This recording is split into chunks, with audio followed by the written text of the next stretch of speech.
The Almordrea is a species of technorganic creatures created by the humans to harvest all forms of alloys from small broken machines to particles in the sand. They were deemed to be more eco-friendly since they didn't need oil or electricity to function but only organic material found in the sands of the ocean and air. Even after the disappearance of humanity, they were able to thrive on this world thanks to them being filter feeders, and having a calcium alloyed mixed carapace, and being created with a capability of reproduction. And most predators avoiding them due to their thick carapace and some having high amounts of mercury in their system. The reason why they harvest alloys is because the humans that created them needed more alloys, but they didn't want to damage more of the land or destroy fragile aquatic environments. So the Almordrea were created. They use their shovel-like chin to burrow for the sand and swallow anything in its path like sea snow, microorganisms, fish, dead sea creatures, rocks, obviously sand, and most importantly the alloys. They have a stomach-like sac that would filter out the sand, sending it to the gills on the back of the head. And if these gills are filled, they will spit the sand out, creating two large clouds of sand.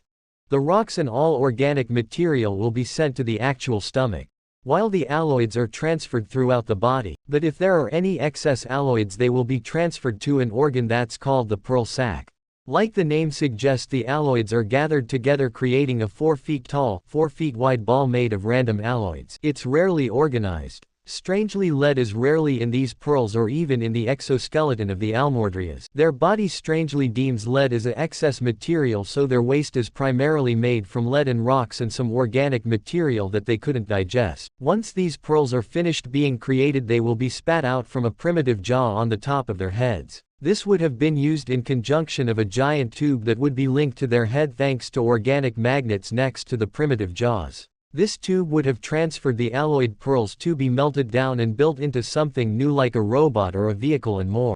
But now the Almordreas just spit them out wherever. But these pearls will be covered in a thick waterproof mucus that would prevent rust from forming. But this will slowly dissolve over time. The Almordrea are only capable of swimming when they're young.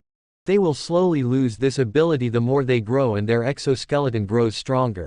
But when they're young, they're very vulnerable to attacks from predators. So they stay close to their parent until they grow big and strong enough to protect themselves from predators. This is where their tentacles are actually useful, for they can be used to hide their young and keep them safe. But these tentacles have no prehensile capabilities. They're more similar to hair in how they act. They're hollow, allowing algae to grow inside them for the Almordreas that live in more shallow waters. The tentacles also make them look larger. It's more helpful when they're young, tricking predators into thinking that they're more bigger than they actually are. A group of cleaners usually follow Almordreas, so when they fall asleep the cleaners will swarm their mouths for all the organic material that got stuck on their teeth. Primarily dead creatures that try to escape but then got impaled on these teeth. Luckily for the cleaners, the Almordreas don't have a jaw, so if the Almordrea is spooked awake, the cleaners can easily escape if they're not too close to the teeth. The average lifespan of a Almordrea is unknown. Most if not all Almordreas found dead are because of outside threats or a mutation. They don't have a proper mating season, it just kind of happens from time to time. When they're wanting to have younglings, they travel to an underwater plateau near the surface of the water.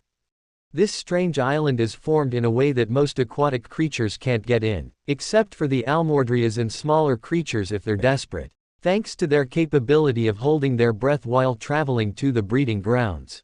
Since a part of where they need to go through is partially out of the water, it's deep enough where they won't get stuck but shallow enough for predators to accidentally beach themselves if they're too fast. The Almordreas use their bioluminescent eyes to attract a mate. All Almordreas are hermaphrodites, so gender is not an equation for them. Neither is the color of the bioluminescence. Almordreas can have green or blue bioluminescence or both in rare occasions. The two Almordreas, after finding each other, will magnetize to each other using the organic magnets in their heads. After linking together, they'll both open their primitive jaws and either both or one at a time release a reproductive fluid into the other's egg sac. After that, they'll close their orifice, then close their primitive jaws and unmagnetize. They can also control the strength of the organic magnets. And then they'll split off and wait to begin creating a alloyed egg. The average time for the egg to be created is around 2 weeks. Once the egg is ready, it will be spat out. The egg is a foot smaller than the alloyed pearl. The Almordrea will gently push the egg to warmer spots of the breeding ground for the egg to incubate, and they'll fiercely protect it from predators that invade the breeding grounds. But these eggs are tough, they have a strong calcium and alloyed shell. It normally takes around a month for the egg to hatch, with the average of 8 to 10 babies coming from it. Like said before, the babies can swim, but they have a very weak carapace except for their shovel chin. But when they're young, it's more like a beak, allowing them to break out of the egg, but this sharpened point will soften over time through a mixture of growing and wearing. They have a veil that starts from the back of their head that ends at their tail. This helps them swim fast and helps them move a little faster as adults.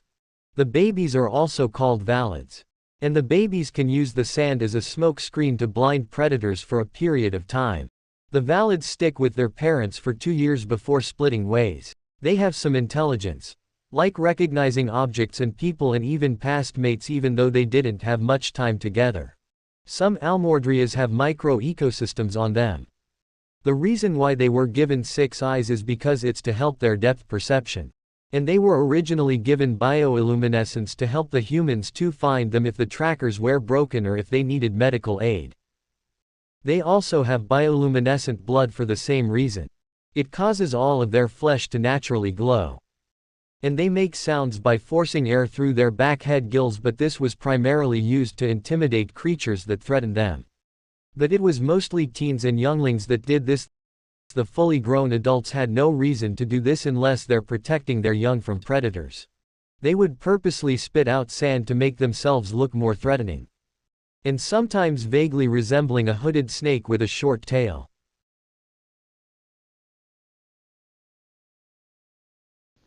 Before I get started of mentioning the inspiration and the details that I left out, I'm going to say the proper name of the Almordrea and the young that are called valoids, like I just did. Now with that out of the way, I'll now talk about the inspirations. My original inspiration of the creature was a mixture of Kadunka's head and a sideways jellyfish. And then I tossed in a few more details, like a sea cucumber, kind of a sea slug, and strangely, a chicken. But the chicken part was more of an accident than on purpose. And I always kind of forget this detail, but they can come in different colors due to the different alloys they consume. And my apologies if I added too many biological details to these creatures. I just wanted to be thorough with them. And thank you for taking some time and watching this video. And I hope you enjoyed listening to a robot from the early 2000s talk about a giant sea creature.